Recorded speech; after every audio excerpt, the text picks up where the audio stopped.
It was very warm though. Karen, should get Joe Donlin, some of the folks.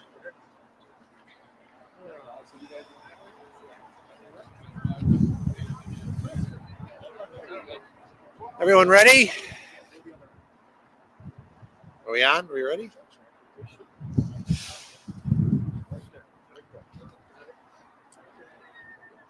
Good afternoon. Good afternoon and welcome to the Erie County Department of Public Works Highway Division's Harlem Barns, which is one of 5 sets of major barns that we have across Erie County as we're here to talk about winter weather preparedness for, of course, the governments as well as our citizens. I'm Erie County Executive Mark Polenkars, and I'm very pleased to be joined by City of Buffalo Mayor Chris Scanlon and others that you'll hear from our teams as we talk about the coordination and cooperation that we have, as well as what people should expect as we are expecting the first big blast of winter to arrive starting on Friday. We've gone through this before. We know how to handle storms. It's just important that people understand the mechanisms that are put in place by governments, both by the county and the city, to handle snowstorms. As you may know, and as I think we're all been talking about for the last couple of days, we are expecting a significant snowstorm to hit Erie County, southern parts of western New York, starting on Friday with a winter storm watch that is beginning at 7 a.m. on Friday and going until 7 a.m. on Monday. We are still uncertain of the exact location and the drifting of this storm. As we've seen in past storms, what often happens is the storm will set up in the southern part of Erie County, will dump a lot of snow there, and then move up into central Erie County. I think it's important that people understand, especially those in the public, what is southern Erie County? I've got our friend here holding the map. Southern Erie County is primarily ski country. Colvin, Boston, Holland, Evans, Eden, Sardinia, Springville, Concord, and those areas. Central Erie County includes Hamburg and Orchard Park, as well as Aurora, but also Lackawanna and South Buffalo. And then Northern Erie County includes the vast majority of the city of Buffalo, town of Tonawanda, city of Tonawanda, Amherst, and those environments. So we are expecting the snow to start in southern Erie County, in the area we want the snow to hit, which is ski country. But we're starting to hear that it sounds like the band will probably move during Saturday and also on Sunday.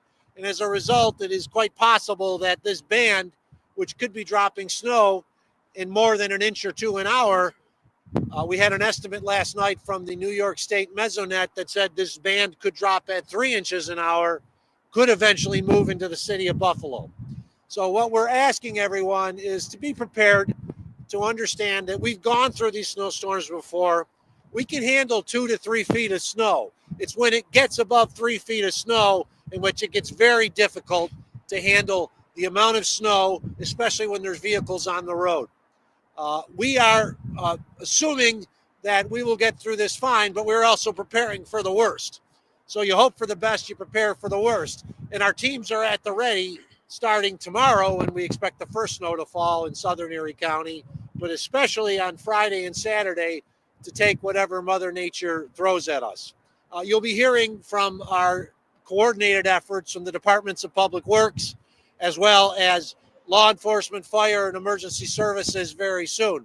But what I want to express to our friends in the public is it's always best to be prepared, to ensure you have the necessities at hand in case the snowstorm gets bad and you're stuck inside for a couple days.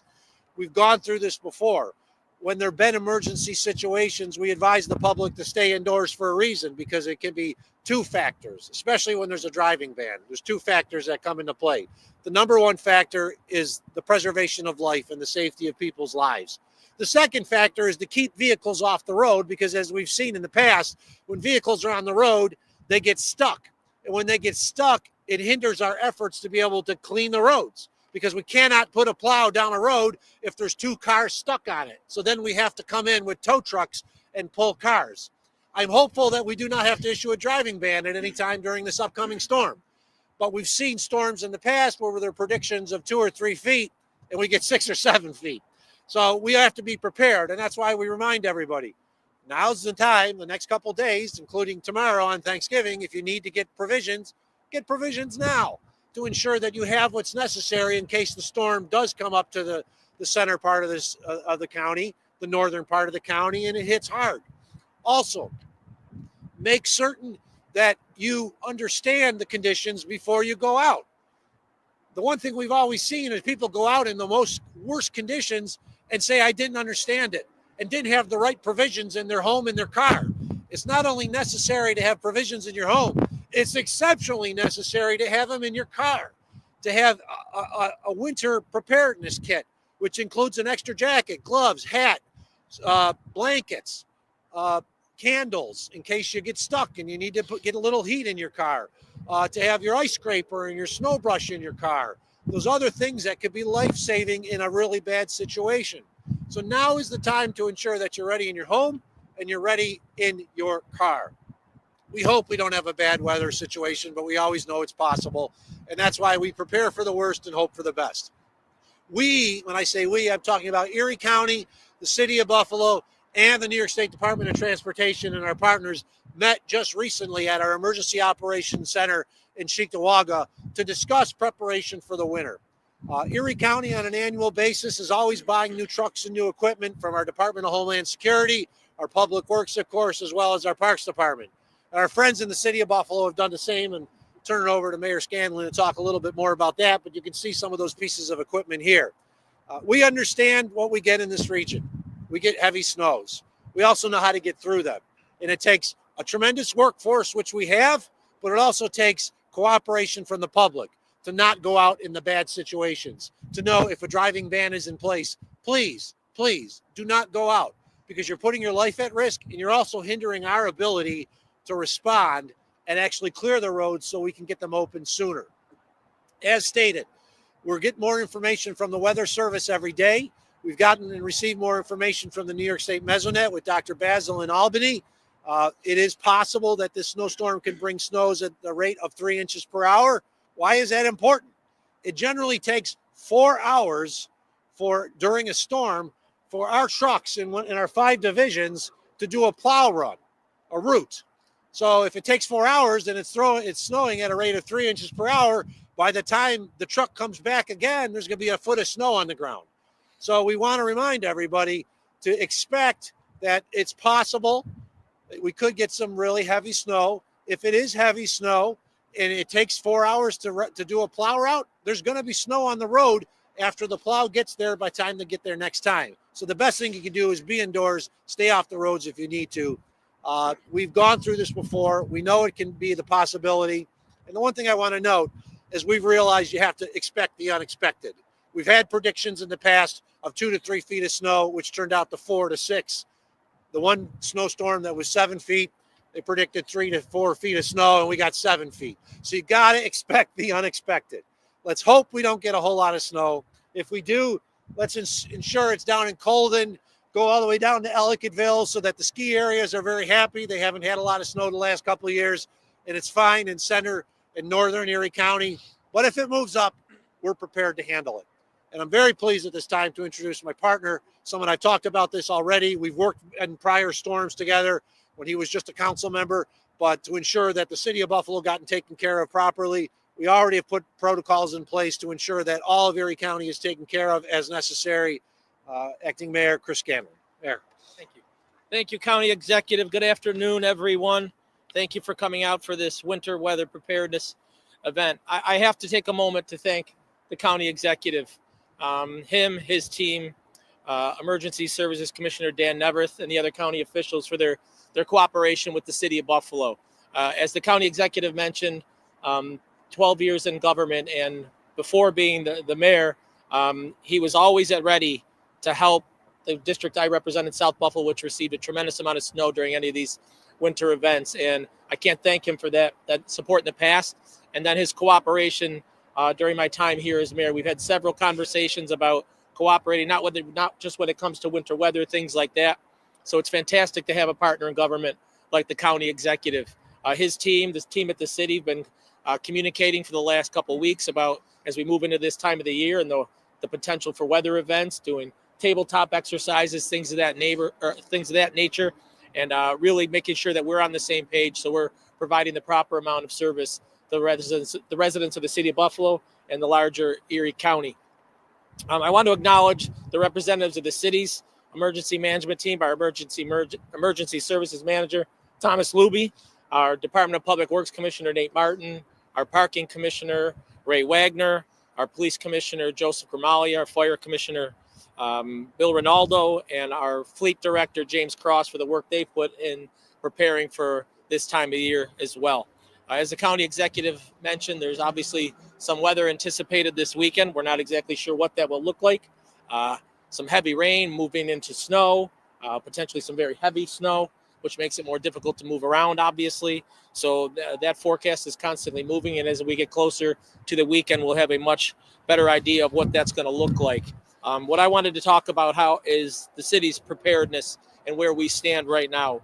As the county executive, you prepare for the worst and hope for the best. That's the same at the city of Buffalo. We're erring on the side of caution to make sure that we're providing all the services necessary. I want the residents of the city of Buffalo to know that the city's 311 call center will be available over the course of the weekend should there be any emergency and they need to get a hold of people there. The city has updated our website with all of our essential storm preparedness and those resources. And if you want to visit that you can visit that at www.buffalony.gov/winter. Our warming shelters, we've been having conversations about the potential of warming up warming shelters, should that be. We've had a number of those conversations over the course of the past few weeks, and we will activate those if they are needed on an as-needed basis. But just know that those conversations have been taking place, and we're moving forward with that should they be needed. I also want to thank our partner in government at the state, our Governor Kathy Hochul, who I spoke to earlier in the week, and who has assured that any resources that the city, the county might need, she's more than willing and stands ready to assist should we need them. So I want to thank the state for their assistance should we need it.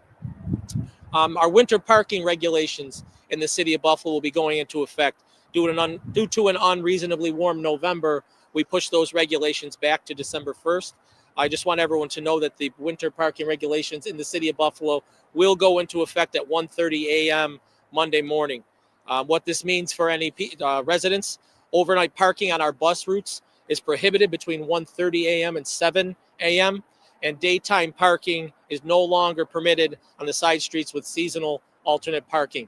As the county executive mentioned, it's essential that you're adhering to parking regulations. It makes it very difficult on snow removal efforts if we have cars parked on the wrong side of the streets, or if you're going out during travel bans and maybe you get stuck and cars are stuck in the middle of the street, we have to take time to now pull the cars out, remove them before we can get into plowing. So please adhere to all driving and parking regulations that are implemented as this storm rolls through. Obviously, this week is Thanksgiving, and there's going to be a lot of travel taking place. So please make sure if you're traveling, if there's not a travel ban, you are taking the necessary precautions. As the county executive mentioned, making sure you have everything in the vehicle you may need should you have an issue, but plan ahead, allow for extra time, observe speed limits because of the weather could get a little tricky. Make sure you're buckling up, taking all those safety precautions. I would advise everyone and recommend everyone to please sign up for all the alerts we have, the alert systems. The Buff Alert, you can text your zip code to 38276. Again, you can text your zip code to 38276, or for Code Blue updates, you can text Code Blue Buffalo to 898211. Again, that's Code Blue Buffalo to 898211. A couple other reminders. Again, this is Thanksgiving week, so if you're out and about and you wanted to do business with the city of Buffalo, City Hall is closed for Thanksgiving as well as on Friday, November 29th. So don't try coming downtown to City Hall to conduct any city business, especially with the weather, but the building is closed anyway. So, and finally, city garbage pickup is scheduled as regular for Thursday and Friday. We will continue with that as is, so you can please put your garbage out. And finally, as we prepare, I just wanted to add, and the county executive touched on this, how prepared we are for the season. We've brought into the fold at the city 29 new pieces of equipment that have been added to our fleet across the departments of Public Works, Police, and Fire that will stand ready to be deployed should they be needed to be utilized during this storm. And finally, during these storms, communication is key. So please make sure you're looking out for any communication coming from the county, coming from the state, coming from the city, so you're aware of the weather conditions, how they might change when you're preparing to leave the house. Just because the conditions are what they are, when you're getting ready to leave, maybe you're looking to take a little slightly farther trip. As the county executive mentioned, these forecasts can switch very quickly based on wind, things of that nature. So make sure you're paying attention to any communication that's coming out. I know the county does a fantastic job with communicating to the public, and we're going to do the same. So I hope everyone has a wonderful Thanksgiving. Stay safe this weekend, and we'll see you after the storm. Thank you, Mayor. Our joint departments of Public Works have worked together on numerous storms through the years. And there is a good protocol in place in case it gets that bad and the city of Buffalo needs assistance from both the county and the state. To talk about the preparation that's been put in place already, as well as the coordination that does exist, I asked Commissioners William Gary from the county of Erie and Nate Martin from the city of Buffalo to come up to the podium and discuss these issues. Commissioners? Yeah, all right. So as the county executive and the mayor said, a lot of these discussions and planning have been going on since the summertime. It's not just prior to a storm that Commissioner Martin and myself get together and spend a lot of time over the next couple of days, but it's a continual team effort. We in the county have been blessed with getting a lot of new equipment as well. We've got a couple of pieces behind us, but we have about 40 plow trucks, tandems ready. We have about 15 light-duty plow trucks to get into some of those tighter city streets if we need to, as well as 15 high lifts, a couple of specialized pieces of equipment with snow blowers. And believe it or not, we actually have a couple of snow blowers that are due in within the month. And those ones are very specialized pieces of equipment that we'll be using all throughout the county, every city, municipality. But again, it's a great team effort working together with the city and all the municipalities, because we depend on the towns to plow at least half of our road mileage, 600 miles of road. So those town highway superintendents, everybody else, during this time, we got probably one of the busiest travel times. So I hope people have a great holiday, get out, spend some money, go shopping. But we also have the Bills game on Sunday, and we'll be out there working that, keeping the streets clear to make sure the Bills can get another victory and move on. Commissioner? Yeah, thanks, Bill. Commissioner, really appreciate that. As Commissioner said, Bill and I work closely together. Our teams work closely together. Some of your team members are here. Some of our team members here from the city. So it is a combined effort. When we get these big regional impacts that cross the city line or cross town lines, so we're working together over months to make sure we're prepared. And a shout out to our team at the Eric Mecca and his team at the DOT, the regional director locally, and their team between the state and the county and the city. It is that collective effort when we get those big storms. City prep wise, just city specific, we've got 7 new main plows and 8 front end loaders that we've added. We've got 7 more plows expected soon. The timetable on those is a little bit delayed. It's just a long time getting some of the equipment. So, heavy equipment wise, we're in a good place. We've got 10 other pieces of equipment, medium light duties for parks and engineering, viaducts, fire police facilities as well. So our standpoint, I think we're in a decent shape there. And then from, just again, an overall communication, we're on board all the time with the county and making sure we're tied in. And then emergency contractor wise. So our emergency contractors, should we get that 4, 5, 6 feet of snow that's beyond the capability of typical road crews, we've got the contractors in place, and I know the county does as well, to bring in for that snow removal. So I think in a pretty good spot going forward. And I would just have that word of caution. This will be the first snowfall that many of us see. Significant in some areas, but just first snowfall in general. So pay extra attention, drive slower, extra space between cars. And if you see some plows out there, please give them extra space. They're doing that important work to make sure our streets are clear and safe and putting salt down and getting the snow out of the way. And we just don't want to be crowding those to create any dangerous situations. So with that, we'll turn it back over. Thank you, County Executive. Thank you, Commissioners. Thank you, Commissioners. And I do agree with Commissioner's statement. It's the first snowfall of the year. Got to remember how to drive in the snow, drive a little slower. And if you're new to the area and you're not used to driving a lot of snow, drive as slow as you possibly can. Because what we often see are people who are new to the area are not used to driving and even in 2 inches of snow, and are often the ones that we are pulling out of ditches. So drive slowly when the snow hits. And to give more information, as someone who's been working for the last couple of years to ensure that our community and the members of the community are adequately prepared for any type of disaster, but especially our winter snow. I'm pleased to invite to the podium our Deputy County Executive in Erie County and someone who's spending a lot of time working with organizations all across this community to ensure that everyone is prepared for the upcoming storms, our Deputy County Executive, Lisa Shamira. Thank you.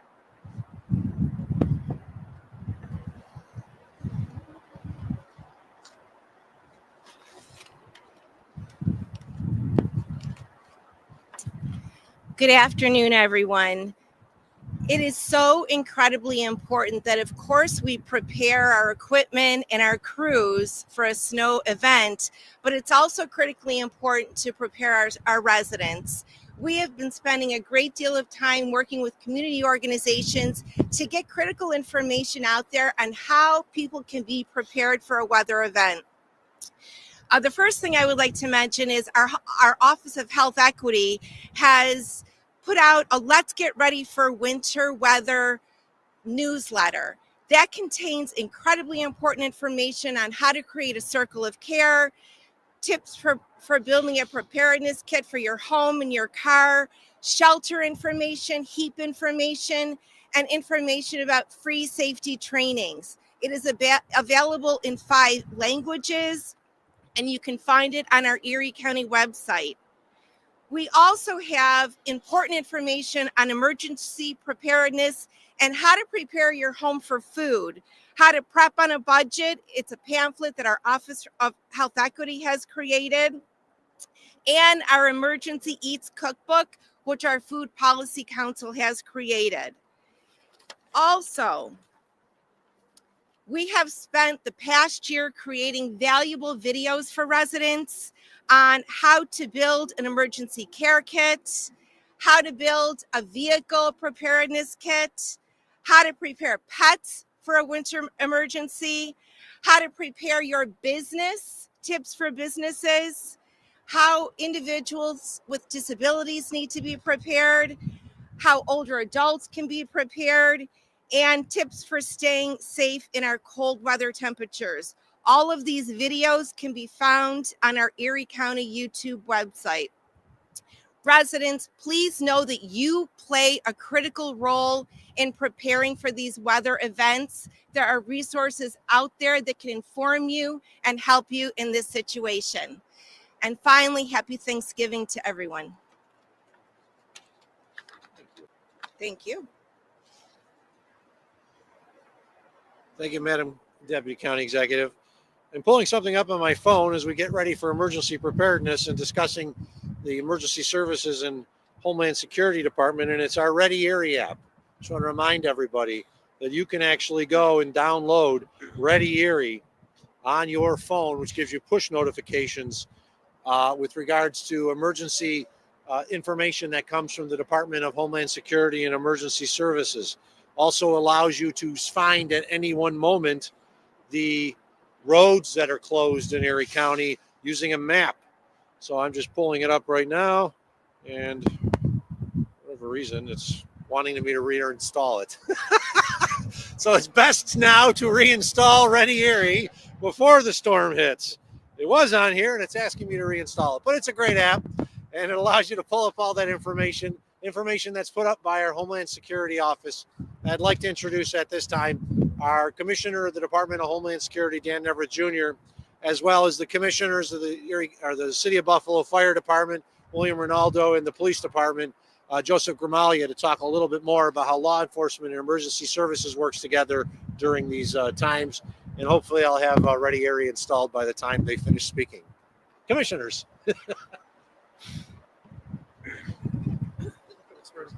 Welcome to the team. Hopefully we won't get you your varsity letter later next week. We'll wait a little bit while for that. But it's hard to compete with all the nice new shiny equipment that you see behind us. But it is a team effort. This team here, all of the other municipalities that we work with throughout the year. So I'm standing between you and the nice warm car and a regular body temperature. So what I really want to highlight is a couple of things. The equipment's one thing. Without the communication, without the collaboration, and without the training, we're really not accomplishing a whole lot. And I'm happy to say that throughout Erie County and even reaching into other counties now, the training is there, the communication, the collaboration, the relationships, being able to identify people by their first name basis, knowing what their traits are. That's the thing that the intangibles that we try and work throughout the course of the year. We got to try and schedule these things maybe one of these days when it's about 50 degrees like it was last week. But I guess it's good training to get everybody out here. So it's about building relationships. And if there's one thing that I could highlight, because there's hundreds of them that we've done over the last year, 2 years, the Deputy County Executive did mention it, but it's COED, which is Community Organizations Active in Disasters. We found after some of our storms, there's a lot of folks out there, a lot of organizations that are the grassroots, and they know exactly what needs to be done. They reach those communities. Now we have that two-way flow of information. It's been a tremendous program. My staff is working very closely with all the other agencies. It's city, it's local communities, it's the state, and it's even the feds. And the federal government is taking notice of the progress and the things that we're doing. So it's all positive stuff. It's not always just about the equipment. So, buckle down, stay safe, and hopefully we won't have any major issues over the next couple of days.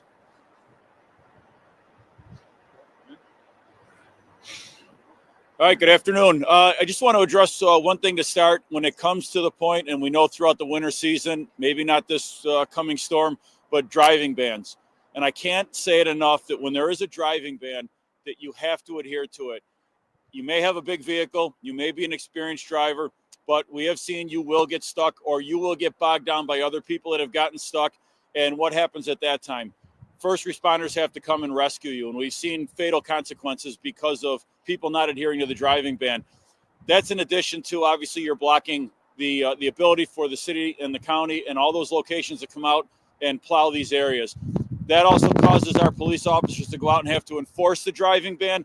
And you are taking us away from other critical resources, necessities that we have to go and perform. So I'm asking you, I'm telling you, please adhere to the driving ban if it comes to a point where that has to be put in place. We have taken on some new equipment. You've seen the UTVs that are out.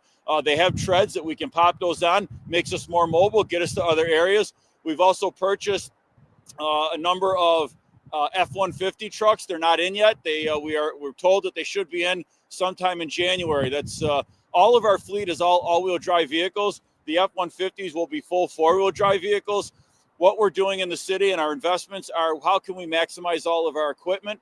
We can maximize that by having pieces of equipment that we can use all year round. The UTVs were a perfect demonstration of that. A lot of community engagement, a lot of parks, a lot of different areas. Really was a way to get people to come and communicate with our officers by seeing those. So we're a lot of investments that have been made, and the significant investment has been made in our emergency operations center at police and fire headquarters. A lot of equipment has been put in there. That gives us the ability in emergency operations center with all the different forms of government that are coming in to put together this. When there is a situation that's going on, we can see all of our hundreds of city cameras. We can hone in on where we need to be.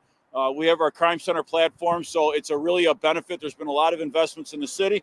We're looking forward to that, being able to have those available. I know the mayor's, certainly investing and looking for more investments to come into those emergency operations center type activities. So with that, I'll turn it over to the fire commissioner. Thank you. Thanks, John. Good afternoon, everyone. Commissioner Ronaldo, Buffalo Fire Department. I just want to comment on some of our specialty vehicles, which we were acquired over the last 12 months. As Commissioner Gamali alluded to, we also have a number of UTVs, utility vehicles.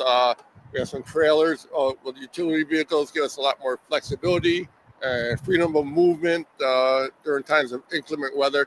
But also, we're going to use them at PR events, things of that nature, too. So you might see them at the Turkey Trot and other events like that throughout the year as well. So obviously, you can wheels and tracks, so we can switch them back and forth depending on the weather and the terrain. We also have trailers, which we're going to use to pre-position them in the parts of the city where we feel that we most needed during times of inclement weather as well.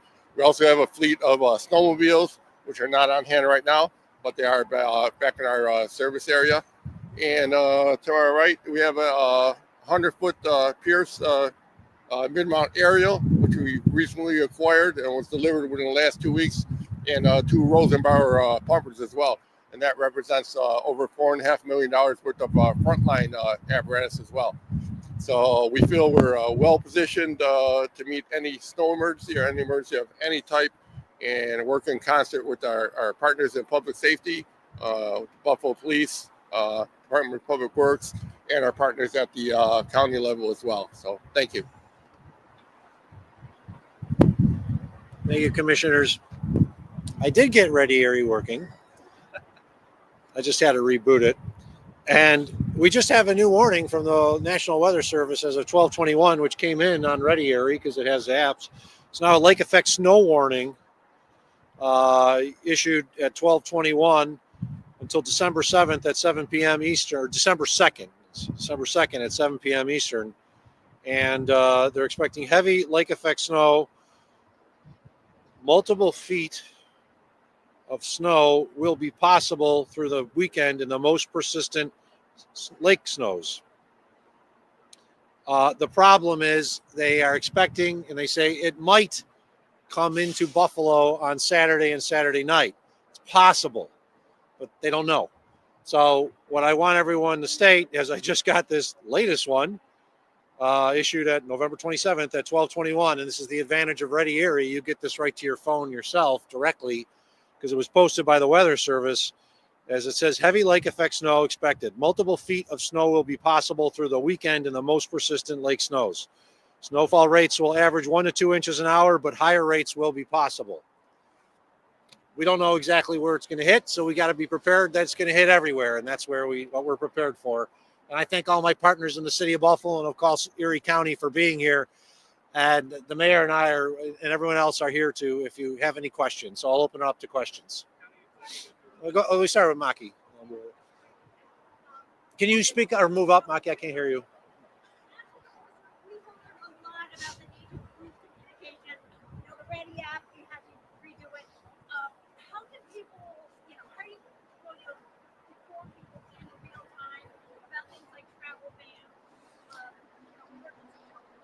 The question was, for those who couldn't hear, for those who are watching live, is how do you advise people in real time about travel bans and shelters?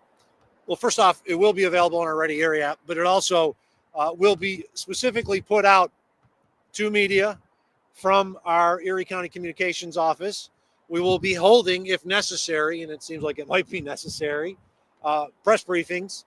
In the past, we've had press briefings that, depending on how bad the storm was, at 6 a.m., 9 a.m., noon, and then 6 p.m. and sometimes 9 p.m. And if it is a bad storm and we require multiple press briefings, we will do that. The county is preparing for a limited activation of its emergency operations center here in Cheektowaga. If we have to go to a full activation, of course we will. Media is welcome there, but thankfully under the mechanisms we have now with like Zoom and WebEx, you don't have to actually be on site to be able to participate in one of the press conferences. So, and we hold events like this to advise. We did it before the blizzard. We did it before the storm that hit 10 years ago. I remember the storm in 2014. We finished up our press conference. The Weather Service predicted it was going to start snowing about a half hour after the press conference. It started snowing 15 minutes after the press conference. And then it didn't stop for 4 days. So the most important thing is people need to pay attention. Use good judgment. As was noted by the police commissioner and the fire commissioner, if there's a driving ban, it's there for a reason. It's to protect your life and to help us get through the storm quicker. And when you go out and use bad judgment, you only put your life at risk and put the lives of other people at risk as well. We know people don't want to be inconvenienced. It's the holiday season, and we hope everyone has a wonderful Thanksgiving.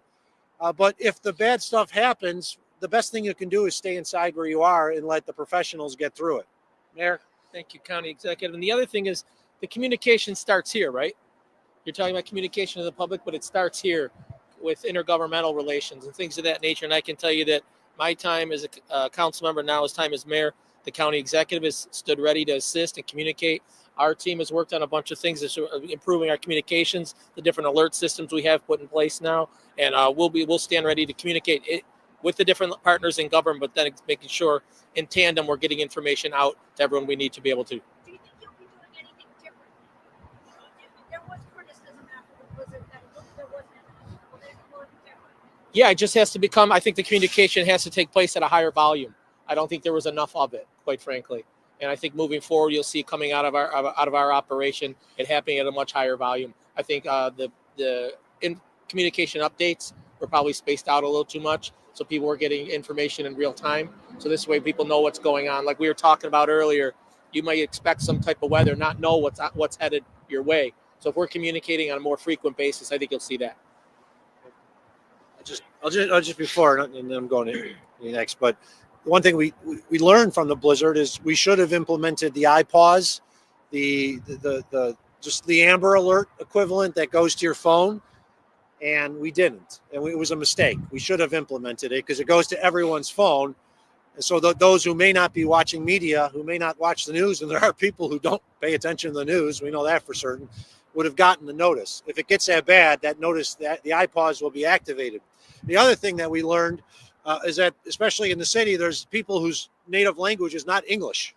And that's why our Office of Health Equity has put out these advisories and will put out information in multiple languages, in the most frequently spoken languages, so that individuals who don't speak English, who may not, if you turn on the TV and they're just seeing a news broadcast and it's in English, but they don't speak it, they don't know what's going on, we got to get more information out. So we learned that.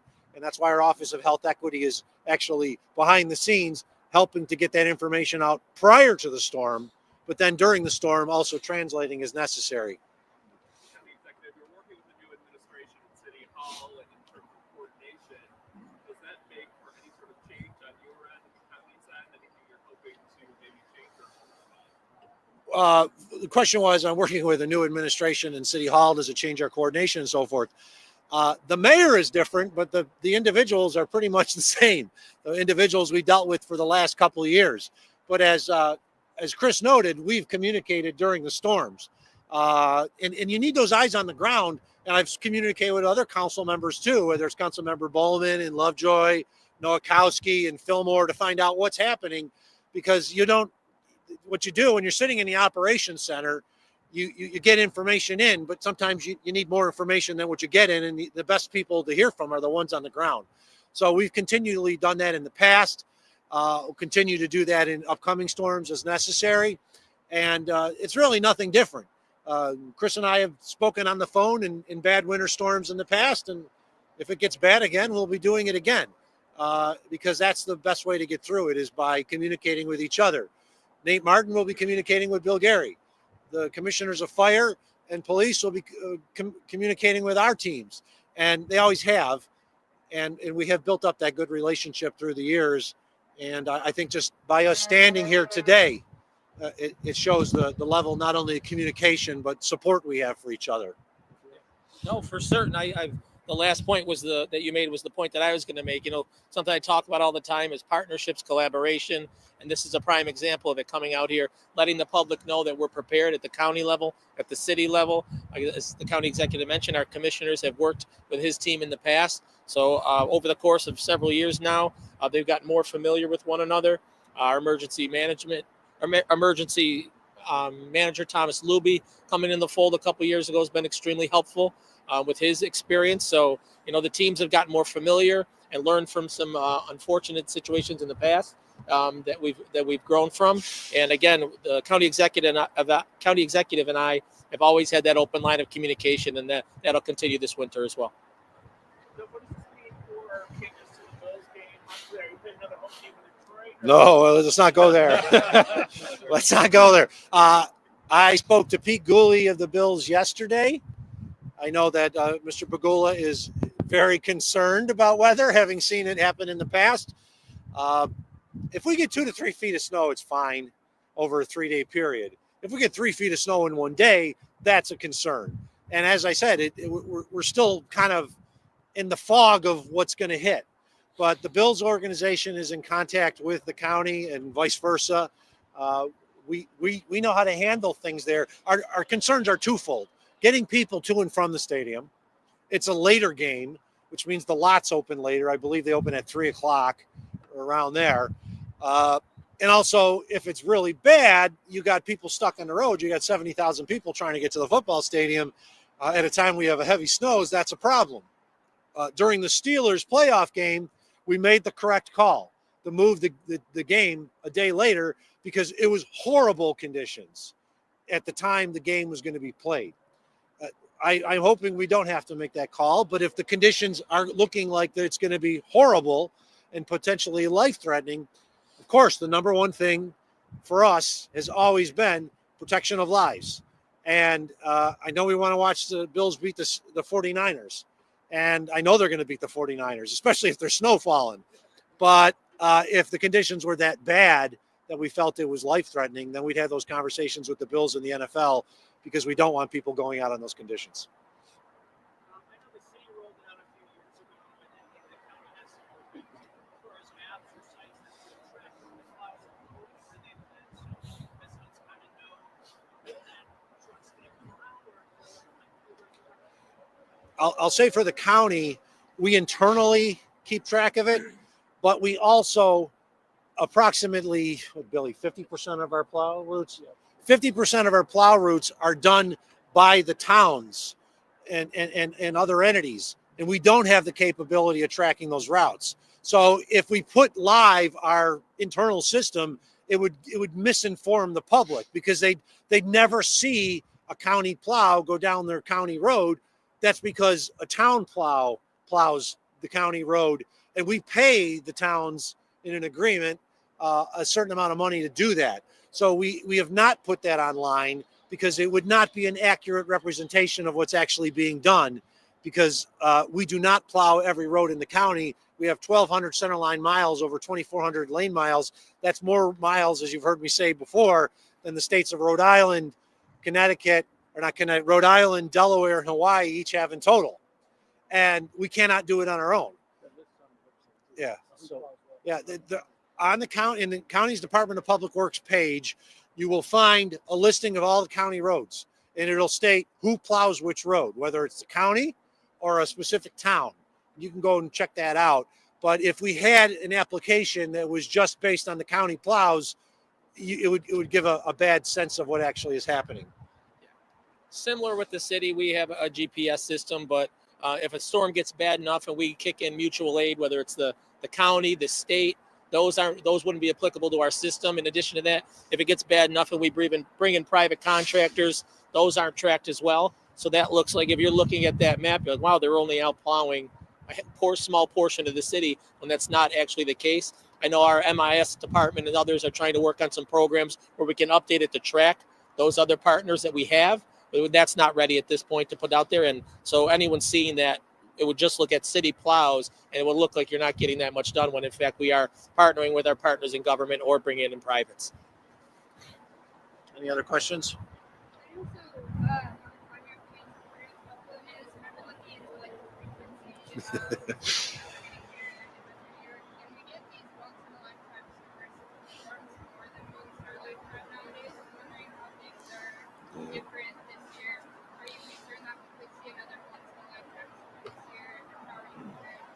The question, for those who could not hear it, was in regards to how we seem to get once in a lifetime storms every other year or so now.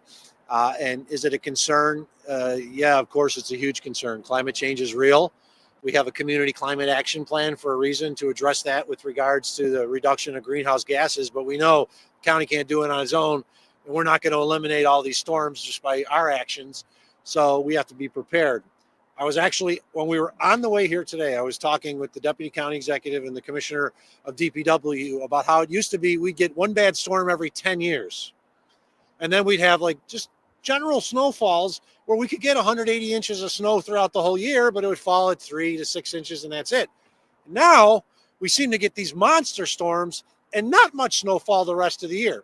Why is it? It's because of climate change. It's because it's getting warmer. We always worry in November and December about these monster storms because Lake Erie, at least as of yesterday, was 50 degrees. And you get this cold air that comes over Lake Erie with a little moisture in it, and it sucks up all that moisture.